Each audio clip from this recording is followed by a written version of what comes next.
Come this side, mate. Yeah. Come this side, mate. Thank you, Mr. Mayor. Sorry, quickly before you leave, just record, huh? Gift? Yes, yes.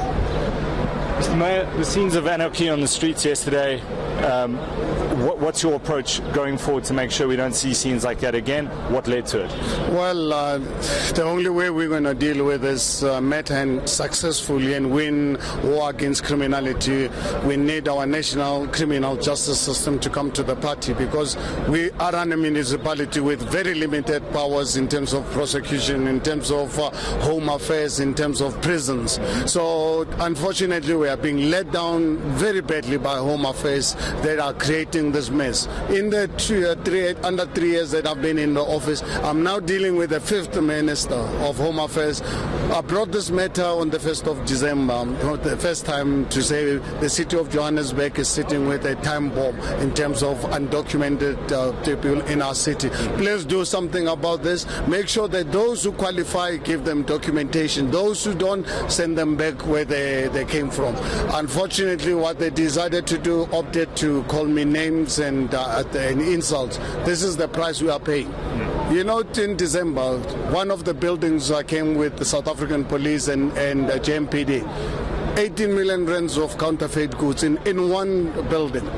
Human trafficking. They brought in young the girls who were locked in these buildings. What they're doing is bringing different types of products unmarked, and these young kids working in this terrible environment. We are allowing human trafficking to happen under our watch.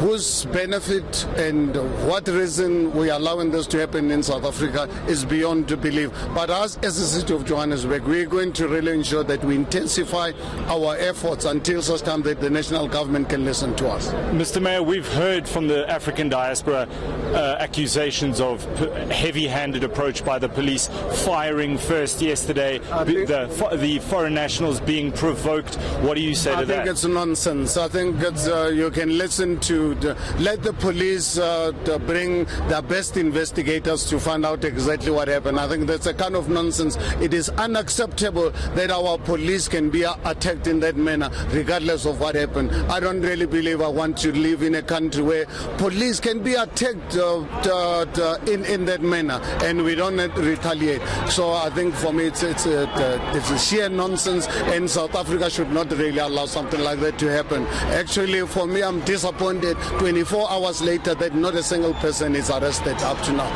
I can tell you, if I was in charge of this country, we need the South African police. If they cannot manage the situation, bring the army to ensure that our country is protected. The utter lack of respect for law enforcement, do you believe that played out yesterday? Well, absolutely. I think these people don't have total respect for our law enforcement agencies, because obviously, please check with, get the South African police, bring their best investigators.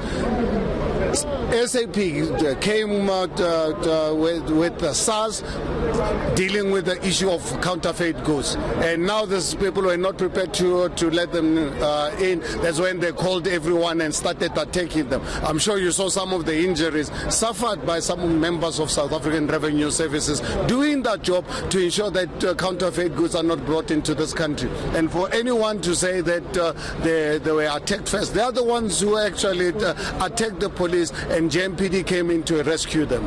Mr. Mashaba, I have to do my job. The ANC is planning to table a motion of no confidence in you. How do you respond? I was not elected by the ANC on the 22nd of August 2016. So they voted against me on the 22 when I became the mayor of the city of Johannesburg. Let them continue doing whatever they feel it's appropriate for them. Feel the figures on your side then? I was elected on the 22nd of August 2016. ANC voted against me. And I've never relied on ANC votes to remain in power. So I will only remain in power for as long as the people who elected me on the 22nd to be the mayor of the city of Johannesburg, when they are not happy with me, I'm happy to step aside, because fortunately enough, South Africa is a constitutional democracy. You can only be a mayor if you've got the support of majority of council. including the Red Berets. Are you confident you've got their support? I cannot speak for all the parties that voted for me in government. They are the ones who have to really decide whether they want me to continue being the mayor. If they feel that they want someone else, I'm happy to step aside. Mr. Mayor, thanks for your time. Thank you so much.